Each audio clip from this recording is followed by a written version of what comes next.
Goodbye, Utah. Hello, Colorado. The next day was Sunday, May the 28th, Memorial Day weekend. We had a lot of chores to complete and the day was warming up fast. We had noticed that our three-way refrigerator was not staying as cold as it had in the beginning, and I expected we had frost buildup. After checking it out, my suspicions were confirmed. So bright and early the next morning, I went into Walmart and started working on my lengthy shopping list, while Wads was given the task of defrosting. This ended up being a mistake, given that, yes, we had a nice, clean, better functioning refrigerator, but we also had a very warm refrigerator that was having a lot of trouble cooling back down in the increasing temperatures.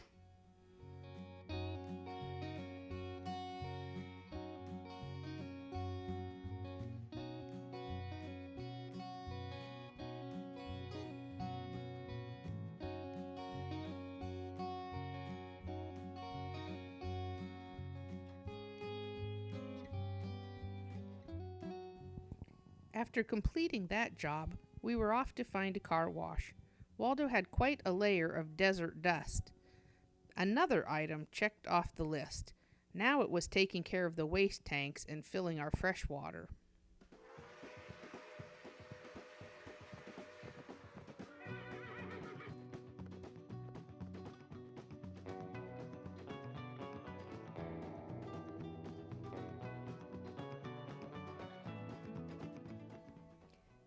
After that one was completed, it was time to get some laundry done. I don't recommend trying to get so many chores done in one day. I find myself getting a bit cranky, and this is no fun for anyone, but sometimes you just have to dig deep and get her done.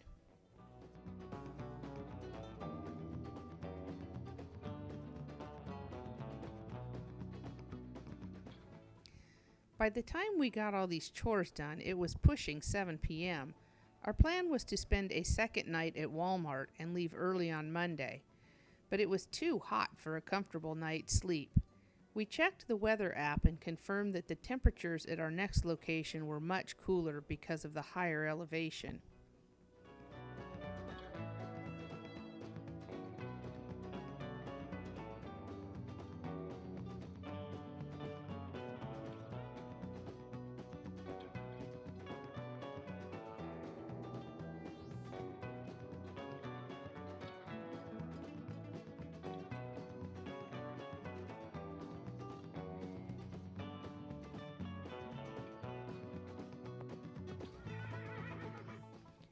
We would be arriving one day early of our reservation, but decided to take the gamble on finding a spot for one night, so we took off for Black Canyon of the Gunnison National Park. It's only about 15 miles from Montrose, Colorado, but it is a change of about 2,500 feet in elevation.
The first road we came across was the South Rim Campground.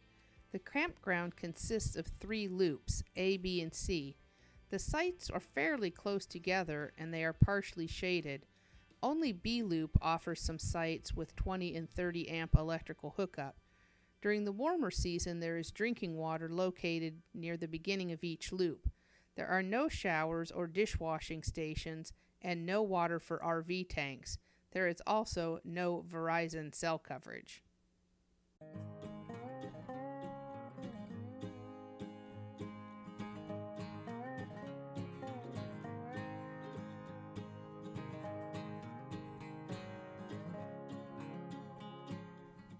The campground was beyond full and very overcrowded.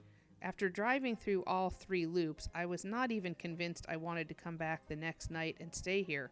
This was not the type of camping that we like at all.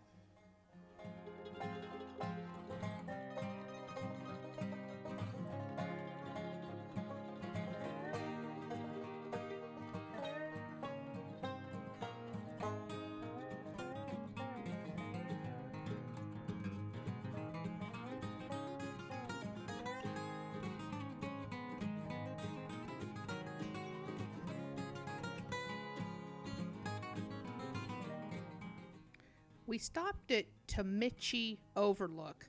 I hope I'm pronouncing that anywhere close to right, and got our first glimpse of the canyon.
Then we decided to head over to the visitor center in hopes of picking up some Wi-Fi signal or cell reception.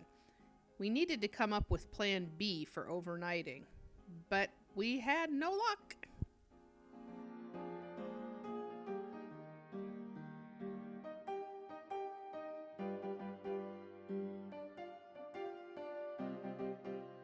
It was here we hesitated. Either drive back down to Montrose Walmart and be hot, or try something we saw others do at the Grand Canyon. Overnight at a pullout? What to do? Oh, you guessed it.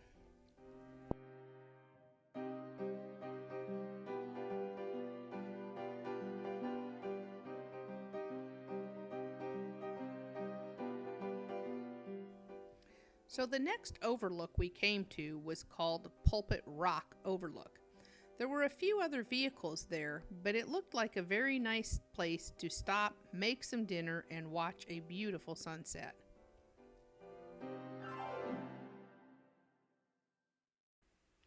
Later that evening, the other vehicles had left, and we tucked ourselves into the spot where the dark van had been parking. We had a very quiet and peaceful night. Very early the next morning, we pulled Waldo up closer to the parking lot, or parking area, and we looked like anyone else who had just come for an early morning sunrise.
Oh my gosh! Oh my gosh! I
Ooh, that's pretty.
We finally made it to our first campsite.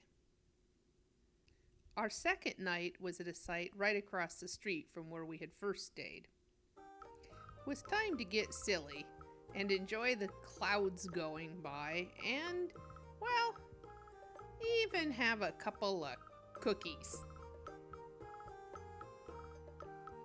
We really enjoyed the change of pace and being in the mountains. We're looking forward to what comes next. Thanks for watching.